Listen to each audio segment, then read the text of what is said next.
بالله العلي العظيم والحمد لله رب العالمين والصلاة والسلام على أشرف الأنبياء والمرسلين أبي القاسم المصطفى محمد. اللهم صل على محمد وآل محمد وعجل فرجهم. ثم الصلاة والسلام التحية والإكرام على أهل بيته الطيبين الطاهرين المعصومين المظلومين، ولعنة الله على أعدائهم أجمعين من الأولين والآخرين إلى قيام يوم الدين. أما بعد. Mu'mineen, mu'minat, brothers and sisters in Islam and Iman, Salamun alaykum wa rahmatullahi wa barakatuh. We're continuing with our tafsir of Surah Al-Ikhlas. Last night we revealed where the surah had revealed. It's a Makki surah. The different names of the surah: Surah Tawheed, Surah Ikhlas, the reasons. Surah Tawheed, the obvious name because it's talking about Tawheed, and Surah Al-Ikhlas because, coming from the word meaning purity, that it's the most pure, unfiltered description of Allah that has been offered in the Quran. We talked about some of the recommended ahkam related to Surah Al-Ikhlas. For example, that it's recommended to recite at least once per day within your daily salawat.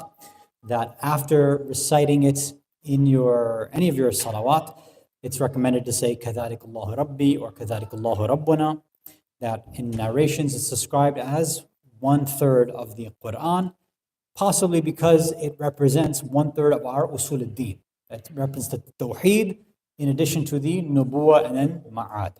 We then went through one of the narrations from the sixth Imam, Imam Ja'far al-Sadiq alayhi salatu wasalam, where he mentioned the reason for revelation was that a group of Jews had come to Rasulullah sallallahu alayhi wa alihi wasallam and had asked him to describe Allah, and Rasulullah had waited 3 days for an answer from Allah, and then Allah revealed this surah to him as a response to the Jews. In another hadith, Imam Sadiq alayhi salam began describing little by little what some of the messages of this surah were. And I'll quickly just go through the English translation as well, since it was a longer surah.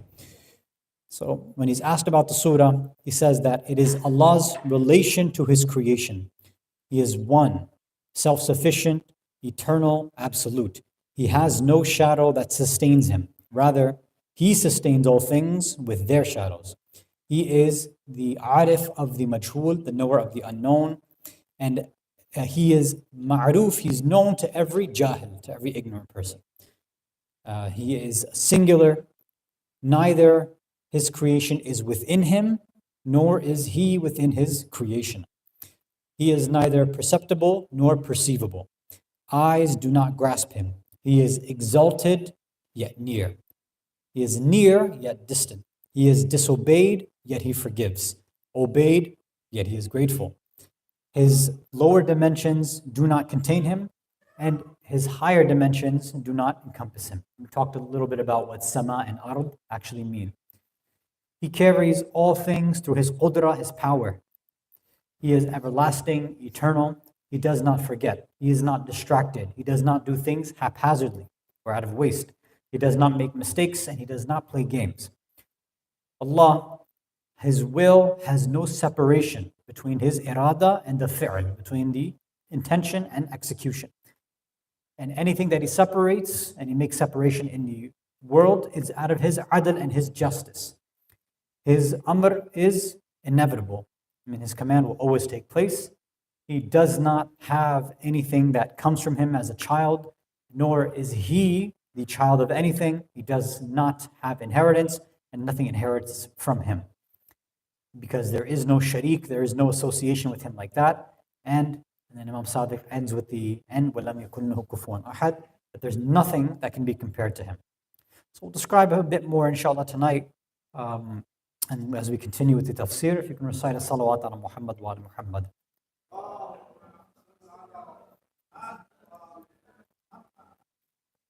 So this tafsir, Surah Ikhlas, as we said, is the most perfect description that Allah Himself is offering about His own Tawheed. And in this, basically, it's one specific concept. It's Allah's ahadiyya, but then through each subsequent concept, right, through samadiyya, and then Allah talking about lam yalid wa lam yulad, and then wa lam yakun lahu kufuwan ahad, All of these are just extensions of whatever concept was talked about above. This is according to Allama Tabatabai al-Mizan. Qaddasallahu sirr. So he says the main concept here that Allah is trying to get across is ahadiyya. Now, the first question is, we know many places in the Quran, it's mentioning that Allah is al-Wahid, right? La ilaha illahu, al-Wahid, al-Qahar, ayat like that. And then we have places like this where he says, Qul huwallahu ahad. So normally when you see them being translated, they both just say one, right? That he's singular, he's one. Ahad and Wahid. And the general rule of thumb is that any two concepts or any two words in Arabic, no matter what the translations might indicate, there is going to be some nuance and some difference. There's no such thing as two words in Arabic that have the exact same meaning. It doesn't happen. Everything, no matter how close they are, there is some nuance and difference, whether in the cause, whether in the effect, or some sort of detail. With ahad and wahid, it's the same thing. The difference between ahad and wahid. The first is this, let's figure out what is wahid. When we say wahid, just like when you count in Arabic, you count with wahid as the number one. Why? Because it's used when you are using one in a numerical sense. So when you're counting something, that's where wahid comes in. So wahid is the easiest concept, or the easier of the two concepts to understand. It's the simpler of the two, the more superficial. What is it saying? It's saying that Allah is one, meaning He's not two, He's not 10, He's not a million. There's not infinite versions of Him. It's just one Allah and that's it. So this is something which is a direct response to both Christians and mushrikeen. Anybody who thinks that, no, Allah can be 3 in 1 and 1 in 3 and different dimensions, no, it's only one and that's it. And then for the mushrikeen who want to divide up all of these characteristics and say, okay, well, there's this one Allah, there's another Allah, there's one Allah on top, or there's a God on top and there's a God below, and they're all equal like this. Allah, this idea of wahdaniyah says, no, that's not possible. It's one and that's it. So the wahid here is a numerical idea. It's the same way when we would count something. Now, just like that, it's when we would count things in the world, we use the same idea of wahid, right? So if I ask how many phones are on the minbar, wahid, right? There's one. How many people are sitting on the minbar? One, wahid. How many people are in the room? Well, it's not wahid anymore. It's not just one. We'd have to count how many people are sitting in the room now. So wahid has to do with the numerical, quantitative aspect. Ahadiyya is different. Ahadiyya is not about quantity, it's about quality. So it's not kammiya, it's kayfiyya. So what's the difference? Ahadiyya is used when something is unique, when you're not counting anymore, right? So for Allah, when we're saying that He's ahad, we're talking about this uniqueness of Allah. So we're not saying that there's one of Him, because then that means that if there's one of Him, we can even imagine that there's two. That's what wahid is. Ahad is that Allah is unique in a sense that you can't even imagine that there's two or three or anything else like that. So it's not the numerical idea. It's talking about the uniqueness, right, of Allah. So that's the difference between these two ideas. So when you talk about Allah being unique, when something is actually truly unique, then by default, there's only one of it, right? So you might say, okay, for example, I'm also unique too. There's no person exactly like me. They might have some similarities, but not every single characteristic that I have, right? Born in the same place, same time. Nobody can ever share the same qualities. So in that way, I could say I'm unique, right? Okay, so that's possible. And everybody else here is also unique in that sense too. Nobody else is like you. So when we say it like that, does that mean that we are unique like Allah? No, it's impossible, right? So the ahadiyya of Allah is different than the uniqueness that we would think about for you and I. Allah's uniqueness itself is unique as well too, right? So it's a uniqueness. Our uniqueness, us being how we are, nobody else shares our characteristics. Well, okay, I'm unique, but you're also unique too, and you, everybody, because we were born at different times and places, but we are all, let's say, mumkinul wujud. We're all dependent existence. We are all human beings, so we have similarities as well. When we're saying that Allah is unique, there is nobody else and nothing else which shares those characteristics. So His uniqueness is itself unique as well too. That's that kind of basic and major point with ahadiyya. And obviously, since something is unique, and in its uniqueness it's also unique, by default, then there cannot be any two of those things either, which is why wahidiyya naturally comes from ahadiyya as well. Now, what about samadiyya? Let's go on with the salawat ala Muhammad wa ala Muhammad.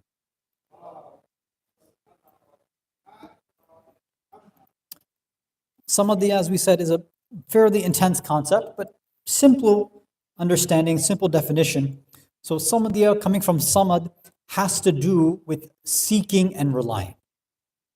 Right? Anytime someone seeks something or relies on something or somebody else, then the word samada would be used, or samida. So when we say that something is a samad, what we are talking about is that it's a source of ultimate reliance and ultimate assistance. Whenever something or somebody would seek that, then there would be nothing else that you would seek. So again, this also now ties in, it's a direct extension of ahadiyya. Somebody might, for example, come to me if they have an Islamic question. But I'm not the only one, they might come to somebody else too. So although they might come to me once in a while, they might go to somebody else. They might ask AI, they might message somebody.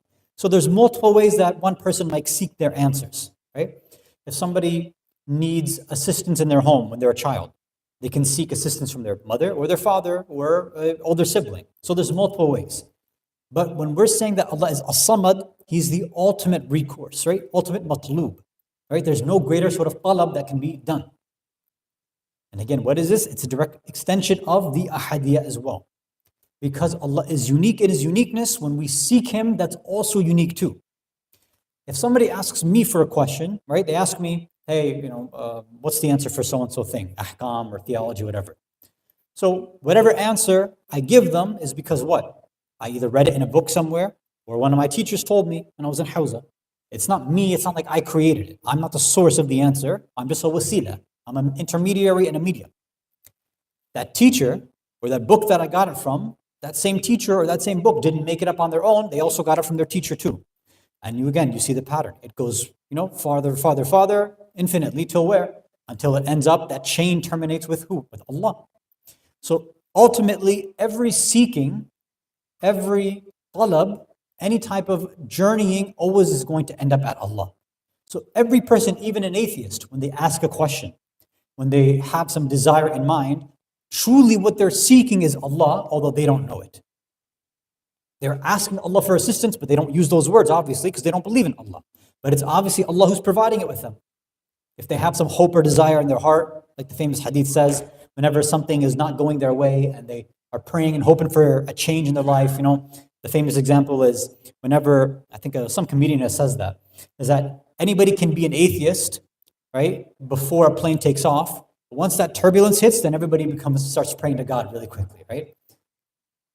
So the same idea, people have that hope and that desire when things are not going right. They may not be talking to God necessarily, but they're asking for some outside source that can affect the outcomes of what's happening in this reality. Change this. So they're seeking Allah, but they just don't know it.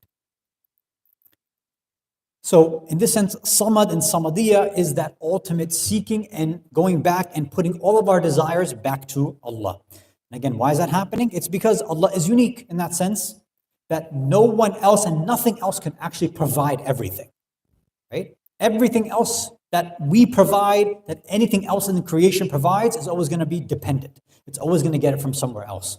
Allah is the only one who is the independent resource and provides to everyone, even if they don't ask directly. Let me share some of the riwayat where the Ahlul Bayt describe this concept of samadiyya. The first one comes from Imam Hasan ibn Ali alayhi salatu wassalam. He's reported to have said, As-samad alladhi la jawfa lah. That as-samad, this ultimate recourse, is the one who has no jawf for him or within him. Now, jawf literally means like space or gap, right? But what it's talking about over here is that there's no deficiency within Allah, right? That same idea. If Allah had some sort of gap or a need, He would have to go seek recourse to somebody else. Somebody else would have to provide to Allah, na'udhu billah, and then He would provide to us. But since Allah has no deficiency, every single thing that we asked for, what we're asking is the most perfect, the most infinite thing that exists, that provides to everybody else. So that's why there is no jawf, no space, no deficiency, no lack within Allah. Imam goes forward and says, and وَالصَّمَدْ الَّذِي قَدْ انْتَهَى سُؤُودُهُ is this samad, this ultimate recourse, is the one whose siyada is complete, right? His mastership dominates and has, is the end all. There is no other master above him, right? Everything else, anybody else that claims that they have power, control, mastership, whatever, they still have somebody above them. Everybody has a boss.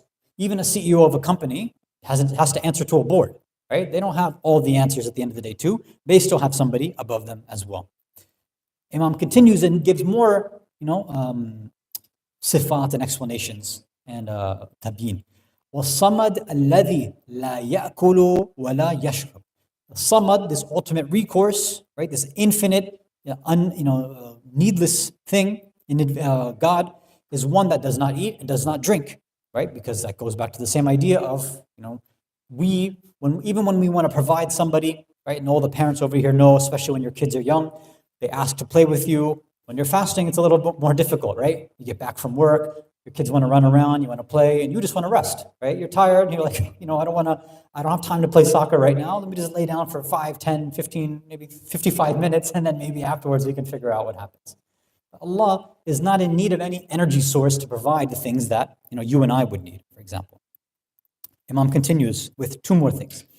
وَالصَّمَدْ الَّذِي لَا يَنَامُ. Same thing. He doesn't need to rest. Allah does not have any doesn't need to sleep at all. وَالصَّمَدْ الدَّائِمُ الَّذِي لَمْ يَزَلْ وَلَمْ يَزَالْ. And He is what? This independent one, this all-embracing one, this complete one that we seek as the recourse for our needs, is eternal, who is and will always be. So anytime, and this is a very, very fine point, which if ever we get a chance to talk about the khaliqiyya of Allah, this is where this concept is helpful too. A lot of us, when we think about Allah and His sort of creation, okay, we know that He's timeless, He's eternal. Okay, we got that. Allah has no beginning, He has no end. Right? Huwa al-awwal wal-akhir. We got that. When we sometimes think about creation, we think about it in what we call temporal terms, linear terms. That, okay, at some point, we think in our minds, at some point, back all the way in the past, there is only Allah and there's nothing else. And then Allah decides, I'm going to make time and space and then the dunya and other things like that. That's how a lot of us have been taught, and that's what we think is happening. So here's a question.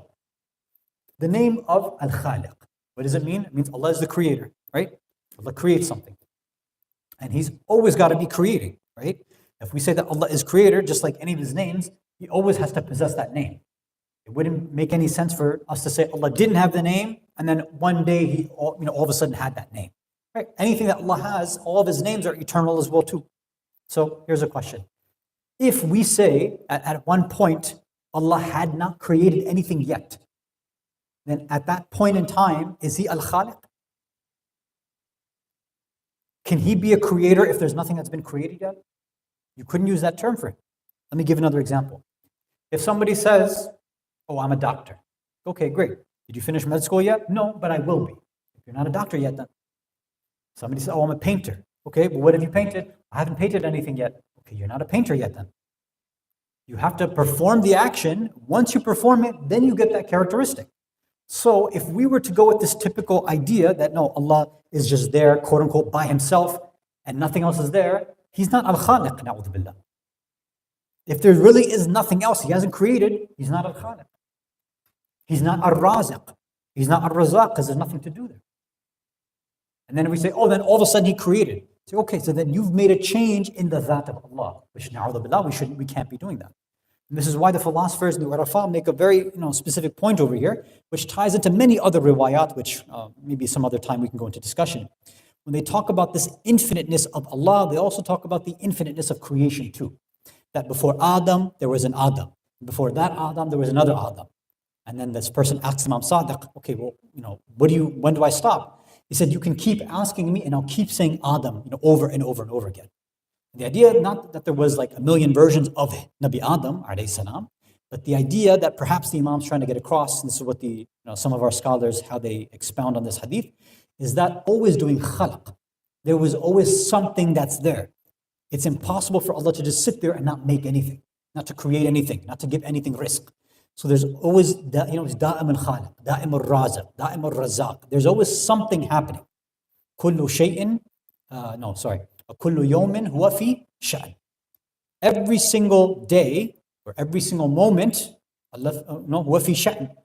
Very simplistic, translation of that is every single moment Allah's busy, He's doing something. Every single moment Allah's doing something. He can't be caught, He can't just be sitting around doing nothing. So there's always some manifestation, some fi'l and action of Allah. So over here, when we're thinking about him being the eternal one who will always be, then that means there's always going to be some sort of khalq that's happening too. We can understand that after we pass away because there's still things being created. Our existence continues on even after death. We understand that. But to understand that this has always happened infinitely in the past, that's very difficult for us to understand because we think we're so special, right? The earth was created, dunya was created, and that's it. We're special, we're insan, right? It's just us. Now think about, for those of you who have seen The Matrix, it's kind of like when the architect talks about how there is previous versions of The Matrix as well too, right? Don't think that you're the only Neo that existed, right? There's other versions before. We're not the only ones that have tasted the mercy and the blessings and the ni'mah of Allah. There are other creations who have done this as well too. Now, do we need to know? No, we don't. If Allah wanted us to know about all these previous creations, He would have told us. Even the jinn, which we really don't have any business with, Allah says, I'll give you some information so you know that they're there, but you don't need to know about them. You don't need to know how they exist, why they exist. You don't need to know how they get married. Because apparently somebody had asked me last night, does shaitan have a wife? How do you procreate? I was like, who cares? We don't care about him. If he got married, nobody's going to send him any sweets or gifts or anything like that. Like, who cares about his nikah, right? We don't care about that too much. How the jinn procreate, that's up to them, right? That's their business. It's not our business. Sometimes we get enticed by some of these weird supernatural things, and once in a while it's interesting. As I told the brother yesterday, inshallah, maybe for Halloween we can have a special lecture on jinn. Inshallah, we can talk about those things at that point. Inshallah. Salawat ala Muhammad wa ala Muhammad.